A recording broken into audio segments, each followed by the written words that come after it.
মাননীয় মুখ্যমন্ত্রী মমতা বন্দ্যোপাধ্যায় তিনি বাস্তবের মাটিতে পা দিয়ে চলেন, আর আমাদের মাননীয় প্রধানমন্ত্রী তিনি অলিক কল্পনা এবং অদ্ভুত স্বপ্ন দেখে সেটা মানুষের কাছে শোনান।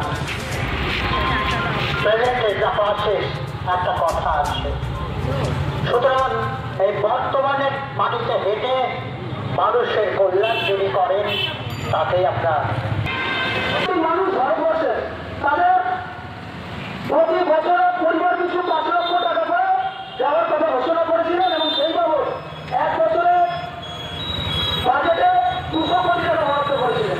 140 কোটি মানুষের জন্য 200 কোটি টাকা বরাদ্দ করেছেন। আর ওই আয়ুষ্মান ভারতের প্রচার করার জন্য তিনি নিজেকে এবং পেপারগুলোকে 400 কোটি টাকা খরচা করেছেন। আমরা আপনাদের রাজা রামমোহন রায়ের পরে বিদ্যা ঠাকুর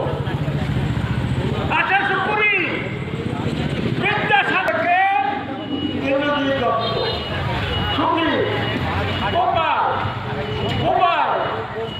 আমাদের আপনার দিল্লি যাবেন না পরিষেবা দিতে, কিন্তু আমাদের মানুষটা তারপর 52 সাল হলো ন্যাশনাল কংগ্রেস, তারপর ভোট মজুমদার এলো বাড়িতে 57 থেকে 62। চিন্তা করুন তাহলে আমাদের এবারে মাইকের পৌঁছায় সকলকে আমার বাচ্চাদের প্রণাম নমস্কার শুভেচ্ছা জানিয়ে আমার বক্তব্য শেষ করলাম। চাকরি থেকে আরম্ভ করে আমাদের বয়স হয়েছে 500 বছর। তৎপর বক্তব্য রাখবেন যুব চান যুব প্রেসিডেন্ট অভিযোগ দুপুরানো পশ্চিমবঙ্গের মধ্যে একটি নাম ইন্দ্রজিৎ দত্ত বটায়।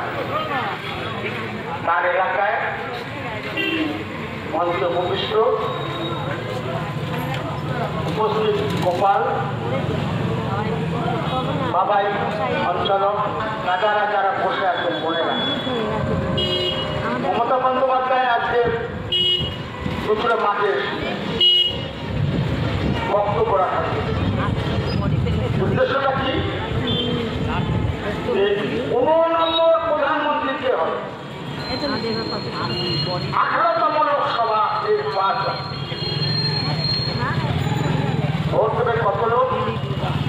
97 কোটি 80 লক্ষ, মানে 98 কোটি মানুষ ভোট দেবে।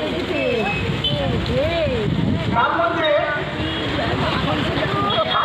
2019 সালে নির্বাচিত হয়েছিলেন আপনাদেরকে ধাপ্পা এবং মিথ্যা প্রতিশ্রুতির মধ্য দিয়ে।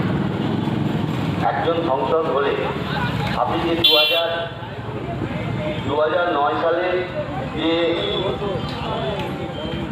নির্বাচিত করেছিলেন, আমাদের তৃণমূল কংগ্রেসের সংসদ ছিলেন ডাক্তার রত্নাদিন আগে, তাতে আপনারা সব রকম পরিষেবা তার কাছ থেকে পেয়েছিলেন, এলাকার উন্নয়ন পেয়েছিলেন, এলাকার পানীয় জলের ব্যবস্থা পেয়েছিলেন, সামাজিকভাবে আপনাদের পাশে দাঁড়িয়েছিলেন। আপনাদের অকানামি চলছে, তাই আপনাদেরকে বলছি দয়া করে আপনারা আপনাদের সকাল সকাল উঠবেন, সকাল সকাল উঠে আমাদের 3 নম্বর গুদাম থেকে ঘাটের ওপর জোড়াপুর থেকে রচনা ব্যানার্জিকে আপনারা জয়যুক্ত করুন।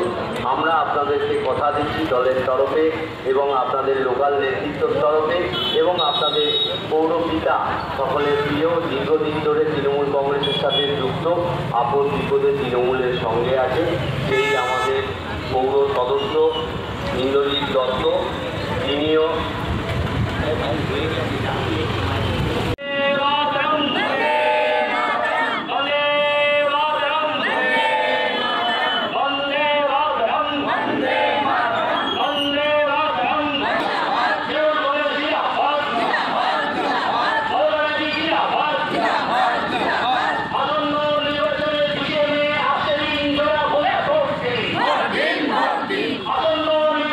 আসন্ন লোকসভা নির্বাচনের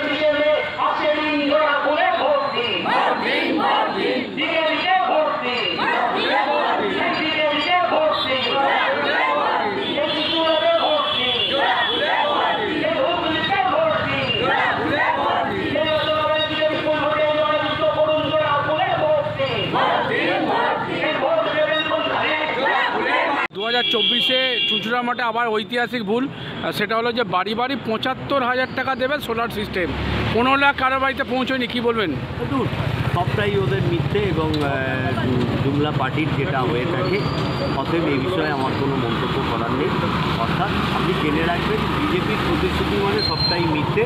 কারণ যেমন মানুষ 15 লক্ষ টাকা পেয়েছে, সেই ওই সোলার সিস্টেমের 75,000-এর ওই লাইটটাও পাবে।